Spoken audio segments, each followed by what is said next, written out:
Study IQ IAS, आपका selection हमारा mission. दोस्तों, जर्मनी जो यूरोप की सबसे बड़ी इकोनॉमी में से एक इकोनॉमी है, आज काफ़ी समस्याओं के साथ जूझ रही है। और उनमें से एक समस्या है जर्मनी का डेमोग्राफिक क्राइसिस। जर्मनी में लगातार नंबर ऑफ यूथ कम होते जा रहे हैं और नंबर ऑफ एल्डरली पॉपुलेशन बढ़ती जा रही है। और इसी के कारण जर्मनी में आ चुका है डेमोग्राफिक शिफ्ट, डेमोग्राफिक क्राइसिस। इसी वजह से जर्मनी ने काफ़ी सारी पॉलिसीज़ को इंट्रोड्यूस किया है, जिसके तहत काफ़ी सारे प्रोफेशनल्स फ्रॉम इंडिया और फ्रॉम आउटसाइड वर्ल्ड वहाँ पर आ सकते हैं। तो आज हम इसी इशू को डिस्कस करेंगे। हम समझेंगे कि जर्मनी की इस स्टेप से इंडिया जर्मनी के जो रिलेशनशिप हैं उन पे क्या इम्पैक्ट निकल के आता है। तो पहले एक डेटा अगर आप देखें तो जर्मनी की जो मीडियन एज है इट इज़ 45.7 ईयर्स। इसका मतलब आधी जनसंख्या जर्मनी में आपको इस एज से कम की मिलेगी और आधी जनसंख्या आपको इस एज के ऊपर मिलेगी। इसी वजह से जर्मनी कुछ टाइम में ओल्डेस्ट आप देख पाएंगे नेशन बनने वाला है। बर्थ रेट आप देखेंगे 1.53 चिल्ड्रंस पर विमेन, जबकि वहाँ पर रिप्लेसमेंट आप देख पाएंगे दैट इज लेवल कितना है 2.1 है। तो 2.1 की रेट से जनसंख्या बढ़नी चाहिए, रिप्रोडक्शन होना चाहिए, तभी वहाँ की पॉपुलेशन सस्टेन हो पाएगी, लेकिन वो भी बहुत कम है, दैट इज 1.53। डिपेंडेंसी रेशियो लगातार बढ़ता जा रहा है। और इसके अलावा आप देखेंगे डेटा के अनुसार अगर ऐसा ही चलता रहा तो 2035 तक 1/3 of the population of the Germany will be above 60 years. तो ये बहुत ही सीरियस कंसर्न्स हैं जो हमको देखने हैं, और इसी से रिलेटेड क्या क्या जर्मनी ने स्टेप लिए हैं उनको हम समझने की कोशिश करेंगे। आगे बढ़ने से पहले एक छोटा सा अनाउंसमेंट। जीएस को लेकर हमारा कॉम्प्रिहेंसिव P2I बैच आज से स्टार्ट होने वाला है। आप हमारी वेबसाइट पर जाकर सारी डिटेल्स चेक कर सकते हैं। इसके अलावा साइकोलॉजी को लेकर हमारा फाउंडेशन बैच 9 जुलाई से शुरू होने वाला है। सारी लाइव क्लासेस, टेस्ट सीरीज इसके अंदर रहेंगी। आप हमारी वेबसाइट पर जाकर इसकी डिटेल्स भी लिख सकते हैं। इशू को हम आगे डिस्कस करेंगे। इसमें आप देखेंगे लेबर शॉर्टेज जर्मनी के अंदर काफ़ी आ चुकी है। जर्मनी को आप देखेंगे इतने स्किल्ड वर्कर्स की आवश्यकता है एनुअली, तब जाकर वो अपनी ग्रोथ को सस्टेन कर पाएगा। जर्मनी के पास इंडस्ट्रीज हैं, जर्मनी के पास आप देखेंगे फैक्ट्री भी है, लेकिन उन फैक्ट्री में काम करने के लिए लोग नहीं हैं, स्किल्ड वर्कर्स नहीं हैं। ओके, तो शॉर्ट केस आप देखेंगे हेल्थ केयर में है, engineering sector, stem sector, skilled trade नहीं है उनके पास में, ऑटोमेशन में भी शॉर्टेज है, नर्सेज की शॉर्टेज है, केयर गिवर्स की शॉर्टेज है, construction, logistics, skilled vocational sectors, सब जगह आपको लेबर शॉर्टेज देखने को मिलेगी। और चूंकि जर्मनी में पहले भी आप देखेंगे इंडस्ट्रीज ऑलरेडी काफ़ी सारी हैं, सेक्टर्स हैं, सर्विसेज हैं, लेकिन काम करने के लिए स्किल्ड वर्कर्स नहीं है। स्किल्ड वर्कर्स की इनको रिक्वायरमेंट है। और ये क्यों नहीं है? क्योंकि आप देखोगे एल्डरली पॉपुलेशन बढ़ती जा रही है और नंबर ऑफ यूथ कम होते जा रहे हैं।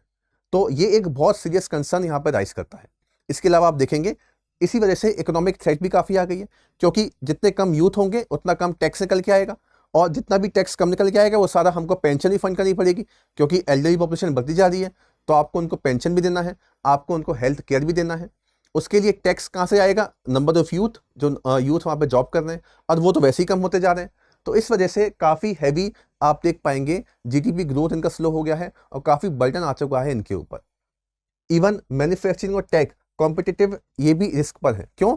क्योंकि मैन्युफैक्चरिंग के अंदर वर्कर्स की आवश्यकता है और वर्कर्स यहाँ पे है नहीं। इस वजह से आप देखोगे ये जो डेमोग्राफिक टाइम बॉम्ब है इसने जर्मनी को काफ़ी पीछे पहुंचा दिया है। और इसी वजह से जर्मनी ने जो माइग्रेशन होता है, जो लोगों का आना है, इमिग्रेशन है, बाहर से लोग आएंगे, एक सोशल कंसेप्ट है, सोशल इशू है, ये इनके लिए एक इकोनॉमिक सर्वाइवल टूल बन चुका है। मतलब कि जनरली हम बात करें, अगर दूसरे देश से लोग जाते हैं माइग्रेट होकर, तो हो सकता है कि उनके रिसोर्सेज का इस्तेमाल करें तो इनके लिए परेशानी भी क्रिएट हो सकती है, लेकिन इनके लिए सर्वाइवल है, इनको करना ही पड़ेगा, क्योंकि इनके पास स्किल्स है ही नहीं, वर्कर्स है ही नहीं। इसी वजह से आप देख पाएंगे इन्होंने कुछ पॉलिसीज़ का इनिशिएशन किया है, जिसमें से सबसे इंपॉर्टेंट है स्किल्ड माइग्रेशन पॉलिसी। अब इसके तहत इन्होंने रास्ते खोल दिए हैं सारे के सारे नॉन EU वर्कर्स के लिए कि आप आइए। आपको ज़रूरी नहीं है कि बहुत हाई एजुकेशन हो आपके पास में। अगर आपके पास वोकेशनल ट्रेनिंग है, डिग्री की आवश्यकता नहीं है, अगर आपके पास वोकेशनल ट्रेनिंग है, अगर आप किसी पर्टिकुलर स्किल के अंदर बेटर परफॉर्म करते हो, कोई भी काम हो गया है ना, उससे रिलेटेड अगर आपके पास ट्रेनिंग है तो आप आ सकते हैं। ठीक है, आपको ब्लू कार्ड थ्रेशोल्ड जो था वो भी रिलैक्स कर दिया है इन्होंने। ओके, लोअर सैलरी मिनिमम से इन्होंने रख दिया कितनी आपको सैलरी मिलेगी, आप बस आइए, क्योंकि इनको बुलाना है, इनके लिए सर्वाइवल है, ये इनको बुलाना पड़ेगा। ठीक है, इस वजह से इन्होंने काफ़ी रिलैक्सेशन दिए हैं अपनी स्किल्ड वर्कर्स इमिग्रेशन एक्ट के अंदर। इसके अलावा आप और देखेंगे इन्होंने एक अपॉर्चुनिटी कार्ड भी बनाया है, जिसके बेसिस पर पॉइंट बेस्ड सिस्टम होगा। अगर आप जर्मनी में आएंगे, आपके पास जॉब नहीं है, तो पॉइंट के बेसिस पर आपको प्रायोरिटी दी जाएगी। जैसे आपकी एज क्या है, अगर एज कम होगी पॉइंट ज़्यादा। आपको जर्मन लैंग्वेज आती है कि नहीं आती, क्योंकि जर्मन लैंग्वेज आएगी, वहाँ की लोकल लैंग्वेज आएगी, तो वहाँ पर आप आसान तरीके से काम कर सकते हो। आपका वर्क एक्सपीरियंस कितना है, आपका एजुकेशन कितना है, ठीक है। तो ये अगर कैंडिडेट के पास में होती है, वो जर्मनी में आप देखेंगे for a year to search for, ये भी रह सकते हैं, 1 साल तक रह भी सकते हैं, और अगर ये आपके पास में है तो आपको एक्स्ट्रा पॉइंट मिलेंगे। तो ये सारे देखिए आप कितने सारे रिलैक्सेशन जर्मनी कर रहा है, और ये सारे रिलैक्सेशन करने का रीज़न क्या है, क्योंकि उनको ज़रूरत है, उनके लिए सर्वाइवल के लिए बहुत इंपॉर्टेंट हो चुका है। तो आप देख पाएंगे हु यू आर, ये मकसद नहीं है, वॉट यू कैन कॉन्ट्रीब्यूट। आपसे ये नहीं पूछा था कि आप कौन हो, किसी के घर में कोई जाता है तो पूछते हैं कि भाई आप कौन हो, आपका मकसद क्या है, ये नहीं पूछा जाता। ये पूछा जा है क्वेश्चन क्या है, क्वेश्चन ये है कि आप क्या कंट्रीब्यूट कर सकते हो हमारी इकोनॉमी के अंदर, आप हमें ये बताइए। आप जो कंट्रीब्यूट कर सकते हो, अगर आपके पास कोई स्किल है तो आप आ सकते हैं, आपके पास कोई स्किल सेट है, आप बताइए, आइए, बिल्कुल आइए, रहिए। इवन आपके पास जॉब भी नहीं है तो आप 1 साल तक रहकर जॉब भी सर्च कर सकते हो। बस ये पॉइंट थोड़े बहुत आपके पास अगर मिल जाते हैं तो कोई दिक्कत की बात नहीं आती। इसी तरीके से आप देखेंगे स्किल्ड माइग्रेशन पॉलिसीज को इन्होंने और एलेबोरेट किया। इन्होंने इनफॉर्मल और वोकेशनल स्किल्स को अलग से रिकॉग्नाइज किया है। फॉर्मल डिग्री नहीं है, कोई बात नहीं, हम स्किल्स को रिकॉग्नाइज करेंगे, उसके हिसाब से आपको जॉब देंगे। इलेक्ट्रिशियन हो गया, प्लम्बर्स हो गए, केयर गिवर्स हो गए। Fast track credential recognition and family आप देख पाएंगे यूनिफिकेशन। तो ब्यूरोक्रेसी जो होती है स्किल को बताने के लिए कि स्किल को वेरीफाई कौन करेगा, आपके पास ये स्किल है या नहीं, ऐसी स्किल है या नहीं, बिल्कुल सिंप्लीफाइड रूल कर दिए हैं। इवन आप अपने फैमिली मेम्बर्स को भी लेके आ सकते हैं, simplified rules for bringing family members, तो उनको भी लेके आइए ताकि आप जाओ ना वापस, ठीक है। बायलैटरल लेबर मोबिलिटी पार्टनरशिप इन्होंने की है, साइंड विद कंट्रीज, जैसे इंडिया के साथ भी कर रखा है, केन्या के साथ में कर रखी है। तो ये आप देखोगे एथिकल माइग्रेशन फ्लो भी बताता है, ठीक है। जनरली एथिकल इशू भी क्रिएट होता है जब माइग्रेट होकर एक इंसान वहाँ तक जाएगा और उसके साथ मान लीजिए उसको वॉल्यूशन होता है, उसको अधिकार नहीं दिए जाते, उसको बेसिक राइट्स नहीं दिए जाते, तो एक एथिकल गाइडलाइन ही फॉलो कर रहे हैं हम सब। अधिकार तो ये तो सब कुछ देने को तैयार है, ठीक है। तो आप देख पाएंगे कि काफ़ी पॉलिसी में चेंज लेके आया है जर्मनी, ताकि माइग्रेंट और आ सकें यहाँ पर, स्किल्ड वर्कर आ सकें और इनकी पॉपुलेशन को सस्टेन कर सकें। अब इसी में आप देखेंगे ये काफ़ी एक स्ट्रेटेजिक इकोनॉमिक और एथिकल शिफ्ट है। इससे क्या होगा, दुनिया भर में ग्लोबल कॉम्पिटिटिवनेस के नाम पर जर्मनी की एक साख बनेगी, एक उसकी इमेज क्रिएट होगी। Okay, it also prevent outsourcing of industries due to labour shortage. Germany as a migration positive nation दिखेगा दुनिया में, तो इससे एक पॉजिटिव इमेज भी क्रिएट होगी जर्मनी को लेकर। ओके, क्योंकि माइग्रेंट को लेके आ रहे हैं और इवन माइग्रेंट को ये अधिकार भी दे रहे हैं, उनको जॉब भी दे रहे हैं, सारे रूल्स सिलेक्शन कर दिए। तो आप देख पाओगे दुनिया भर के अंदर एक पॉजिटिव इमेज क्रिएट होगी जर्मनी को लेकर। तो ये भी आप देख पाएंगे, इसकी बेनिफिट है।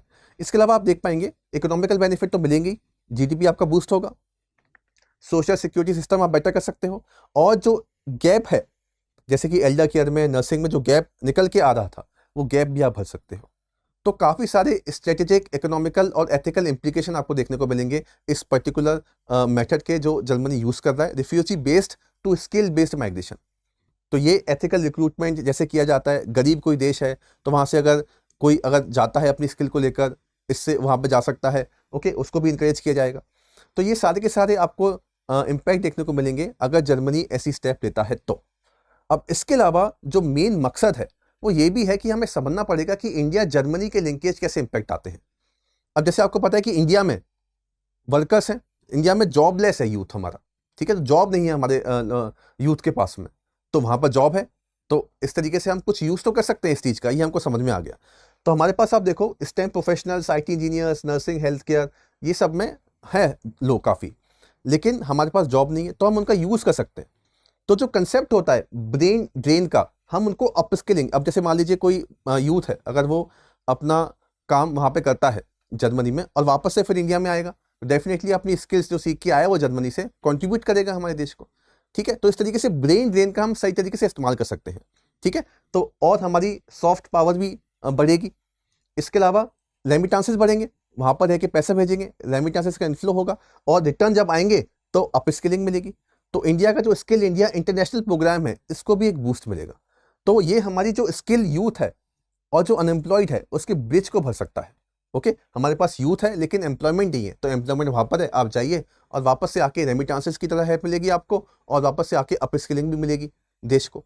तो इस तरीके से आप देखोगे ये काफ़ी बेनिफिट भी आपको देखने को मिल सकता है, क्योंकि इंडिया में आप देखोगे 65% पॉपुलेशन 35 ईयर्स से लेस मिल जाएगी आपको। तो इंडिया के पास यूथ है काफ़ी, इंडिया के पास है स्किल्स, वर्कर हैं, लेबर है, बस हमारे पास जॉब नहीं है। तो इस तरीके से ये दोनों गैप को हम कवर कर सकते हैं और काफ़ी बेनिफिट ले सकते हैं इस स्टेप का। ठीक है, इसके अलावा देखोगे ब्रॉडर ग्लोबल थीम आप देखेंगे, माइग्रेशन एक ग्लोबल कॉर्पोरेशन है। ठीक है, तो जर्मनी अलाइन कर रहा है अपने एजेंडा के साथ में। Brain drain versus brain circulation ये यूज कर सकता है इंडिया। इंडिया क्या करे, ब्रेन ड्रेन हो रहा है अभी तो जाता है वहां पर, लेकिन ब्रेन सर्कुलेशन हो। इंडिया मस्ट इनकरेज कि आप टेम्पररी जाओ वहां पर, लेकिन वापस से इंटीग्रेट करो अपने देश के साथ में।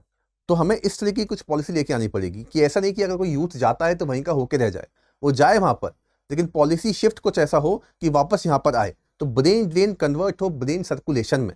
ठीक है, तो इस तरीके की कुछ स्टेप इंडिया को लेने की बहुत आवश्यकता है। इससे इंडिया जर्मनी के जो रिलेशनशिप हैं वो भी बेटर होंगे, और इंडिया की जो यूथ है जिसके पास जॉब नहीं है, अनएम्प्लॉयड जो यूथ है, उसको भी स्किल मिलेगी और उसको भी जॉब मिलेगी। तो इस तरीके से ये इशू को हम डील कर सकते हैं। डेफिनेटली जर्मनी का जो डेमोग्राफिक क्राइसिस है उसको रिडिफाइन करने की आवश्यकता है। स्किल बेस्ड माइग्रेशन बहुत इंपॉर्टेंट है इनके लिए, और अगर ये इन स्टेप को लेते हैं तो डेफिनेटली बेटर कर सकते हैं। इंडिया के लिए भी बेटर होगा और जर्मनी के लिए भी बेटर होगा। ठीक है, तो आई होप आपको ये इशू समझ में आया होगा। कोई और आपके डाउट हैं या आप कुछ भी इसके बारे में बताना चाहते हैं तो आप हमें कमेंट सेक्शन में बताइए। ओके, इसके अलावा आप और भी कोई अपडेट लेना चाहते हैं एथिक्स को लेकर या GS2 को लेकर, जितनी भी रेगुलर अपडेट्स होती हैं साइकोलॉजी को लेकर, तो आप हमारा ये ग्रुप ज्वाइन कर सकते हैं। आप हमें इस नंबर पर कॉल करके और भी इंफॉर्मेशन आप चाहते हैं हमसे ले सकते हैं। Thank you very much. Study IQ IAS, आपका सिलेक्शन हमारा मिशन।